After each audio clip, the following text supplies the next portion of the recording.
I am not a robot.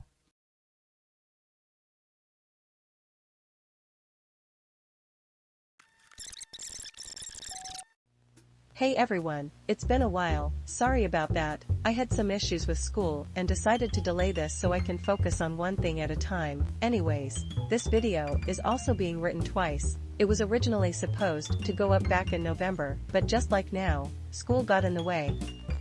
But I had already chosen characters I like from different medias and have drawn them, so since I already drew all of these, I'm going to draw them again, and add a few new ones for fun, the characters being 1. Riddler, because I love him, 2. Matt Murdock, the reason I no longer think celebrity crushes are weird, 3. Daredevil, because I want to draw Matt Murdock twice, 4. Moon Knight, the show made me cry, and I love it, 5. Ezio Auditore, the Ezio trilogy is great, go play it, 6. Richter Belmont, if news about Castlevania, Nocturnal is not out by the time this video comes out, imagine him crying, and for the characters I did not originally plan for, those are, 7. Alex Mercer, I really want Prototype 3 to exist, 8. Corvo, by the time of writing this. I bought Dishonored 2 days ago, 9. The Invisible Man, I had to throw a horror book in here, I had to.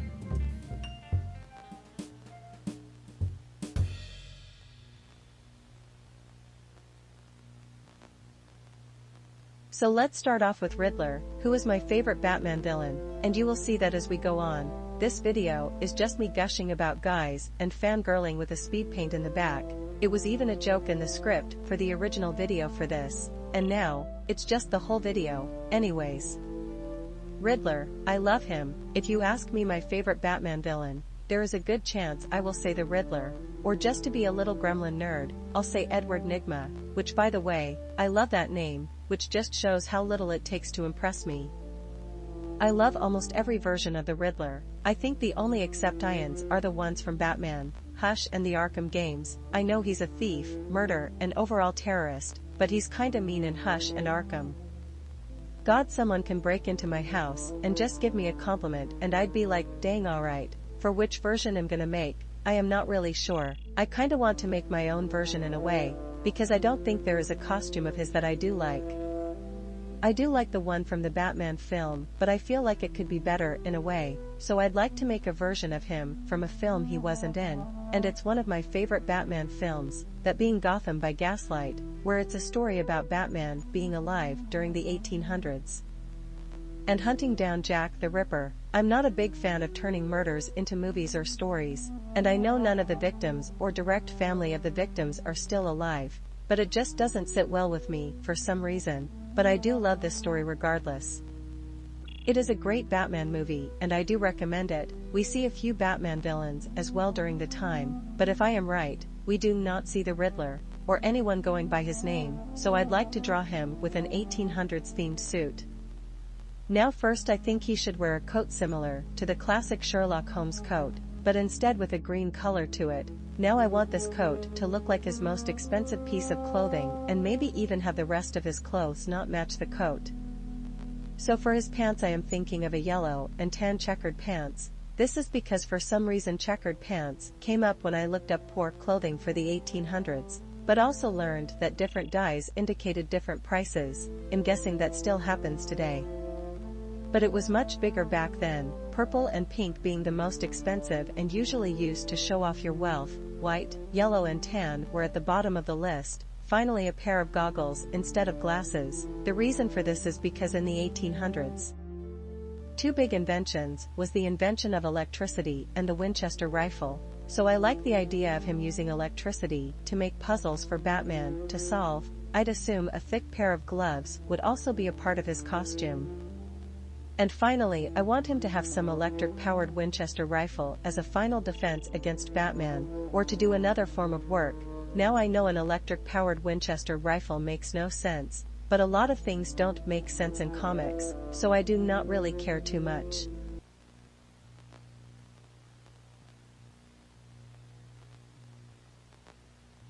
Okay, I'd like to say I'm not drawing the one from the comics. I'm sorry, he looks amazing in the comics. But Charlie Cox exists. If you don't know who that is the actor for Matt Murdock in the Netflix Daredevil show. it's apparently no longer on Netflix and now on Disney+, anyways. I love the show, every second of it is amazing. Matt Murdock is one of my favorite Marvel characters hands down. If I'm right, he does have some powers, that being that his senses are slightly enhanced, so better hearing and all that, but still no sight because that's his whole character. He is a blind superhero. I totally would recommend the show. It is great. I love the characters. I don't think there is anyone other than the villains that I do not like. He was the only reason I watched She-Hulk, to be honest. Totally worth it. I loved his new suit, but I'll get more into that in a bit. For how I want to make him, he is obviously going to be based off the show, but there is something I'd like to try. I want to draw him in an outfit he wore in the comics. That being a red Christmas sweater with the words "I'm not Daredevil" written on it, which I just love. Also, he had little devil horns on a headband. I would like him to be holding his walking stick, or whatever it is called, along with some bruised knuckles. Finally, I want there to also be a poster of his face with the Daredevil mask drawn on it, because believe it or not, that's how they determined his identity in the comics, which is stupid, but kind of funny. I had a lot of ideas for this one, not a lot went well. I tried to draw two of his suits, the Daredevil suit that is seen in the second season of the show, and the one from the first season, the Devil of Hell's Kitchen suit, but you will probably see my attempts to draw it and they failed.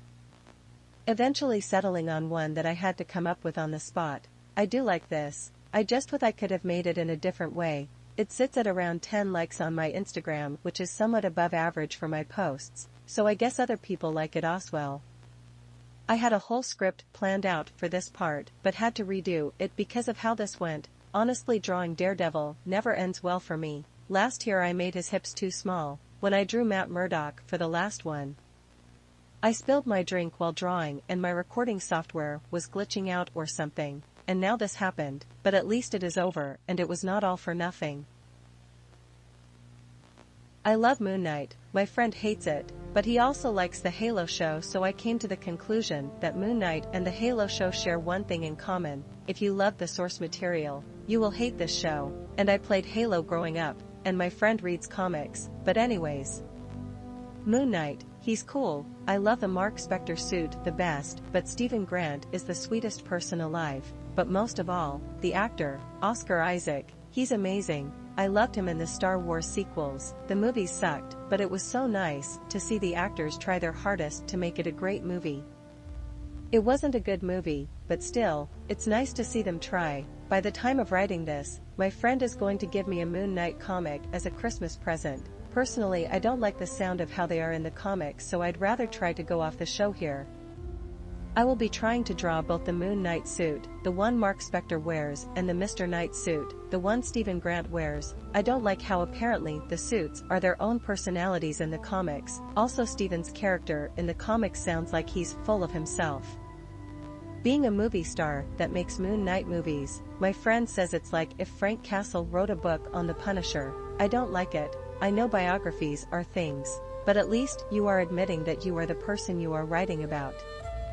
Stephen and Jake also sound like they are the laziest people alive, mainly Stephen. Like if Stephen hated Khonshu, can't he chain himself up or something to try and stop the personalities from working for Khonshu? Jake, I dunno why he works with Khonshu. Seems like he is just selling himself out, to be honest. Anyways, so I will be drawing the Moon Knight costume from the show. Not much else I can say other than that, and judging by the speed paint, you probably could already tell. I grew up playing Assassin's Creed, so if you ask me what my favorite game in the series is, I would tell you that Assassin's Creed Brotherhood is absolutely amazing. Without a doubt, Ezio is my favorite assassin in all of the games. I think he has one of the best stories and character arcs. And they added him to Brawlhalla, which is pretty much just Super Smash Bros., but most of the characters are original, and it's made by Ubisoft, so you know. Also, I want to say this because I had this talk with someone recently. If you think any of the RPG Creed games are better than any of the Ezio trilogy, you are wrong. Now get lost. That reminds me, I wonder when Mirage is coming out. If you don't know, it's going to be made in a similar style to the older games, and the trailer pretty much was a copy of Assassin's Creed 2, so that just looks amazing. I want it. I probably should give a bit of a reason why I don't like the RPG Creed games. My reason being that this is Assassin's Creed. Why are you changing the style? We came here for a story-based stealth game, not a hack-and-slash RPG. Ubisoft has made a lot of games. If they want to use this style, they can use it in another game franchise, or make a new one. Why use it on the one that goes the most against the style? Anyways, I'm babbling. So how I want to draw this is the 3 stages Ezio is show as in the games. I guess it's more of ages. But oh well, so the first being how he is when he first becomes an assassin.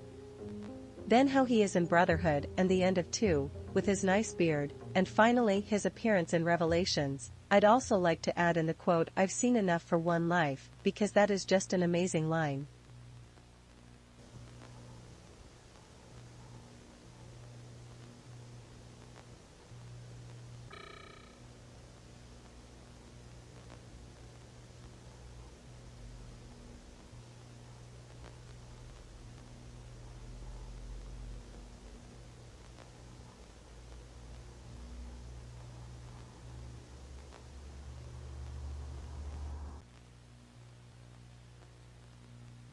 I love the Castlevania anime. It is one of the few animes I have watched, the other one being Death Note, but Castlevania is amazing. Apparently there will be a continuation of the anime called Castlevania Nocturnal, which the main character being Richter Belmont, who is the best character in all of the Castlevania games, and I love him. When I finished the anime, I did so much research on Castlevania and learned about Richter and just fell in love. I don't want to say anything, just so I don't spoil the future by accident, but I just want to say, if it stays true to the games as much as possible, mainly just one arc he goes through which he is famous for, God, that will be amazing.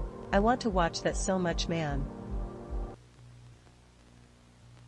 I love prototype games. I am not a big fan of gore or body horror, but the little love I hold for it in my heart is held together by 2 things, 1 the Doom franchise, and 2, Prototype. I wish Prototype 3 could exist, but sadly the developer went bankrupt and shut down, which is sad. But Alex Mercer, from the first game, he is an amazing character. I admit he's very edgy, but I think that he became a good person, had a good character arc. I have not read all of the comics, but I saw a part where he is being chased by the military, stops by a random woman, takes her cigarette to start a fire, and he tells her to run to somewhere safe.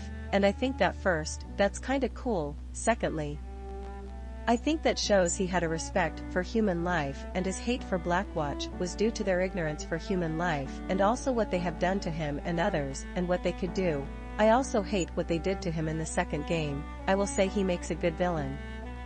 But the idea that he went insane from killing zombies and just lost hope for humanity, it just sounds like lazy writing, man. I'm sorry, but come on, I hate to say this, but I think it would have been better if the series stopped at the first game, if it wasn't possible to make a third. I think it would have just been best to stop at 1. I know they didn't think they would go bankrupt, but I just wish it had a good finale. I like stories where you get to think of your own ending, and Prototype 1's ending. It feels like you could conjure up an ending without Prototype 2 being a thing, but with Prototype 2 it seems much harder and less diverse. I love Dishonored. I am still currently playing Dishonored 2, but the first game was amazing. I did the low chaos ending and I want to try to go back and get the clean hands achievement, which means you killed no one throughout the whole game. Corvo is an amazing character. I don't really like his appearance and voice in the second game. It reminds me of Joel from The Last of Us, and I don't like that association in my head. I find it also somewhat wrong you can even play as Corvo. It seems like it is very much Emily's story. The Outsider says the reason the first game took place was because he wanted to see what happens if you give a man who lost it all unstoppable power. Will he use it to save who he loves, or claw his way to the top? Emily taking the Outsider's request seems like the Outsider's new question. Emily has no actual fighting experience, only training. Emily has never had the power to fight back for herself. Now she has no one to fight for her, except for herself. She is a bomb waiting to go off. But what happens if you give it the matches? Will it take them and destroy all around them? Or reject them, protecting those around her, even if they wronged her? And also, Corvo's line of saying another man alive, another man goes home or something like that. It feels wrong hearing that, and choosing Corvo, and taking a high chaos route. I want to draw him with clean clothes, showing no blood whatsoever, his crossbow, with sleep darts loaded inside, and the outsider symbol glowing with some sort of magic surrounding him. I don't know what to put here, to be honest. I haven't read The Invisible Man yet, but I know how he looks from like clips of the movie: bandages to hide that he's invisible, goggles so he can see, a nice coat and gloves. Oswell. Anyways, thanks for watching. Sorry this video was late, but this was fun to write and hopefully will be fun to draw Oswell, but can't make any promises. I think this was a great way to kick off the new year, and I hope it was a great way. Have a good day everyone, or night, whenever you're watching this, and see you all later.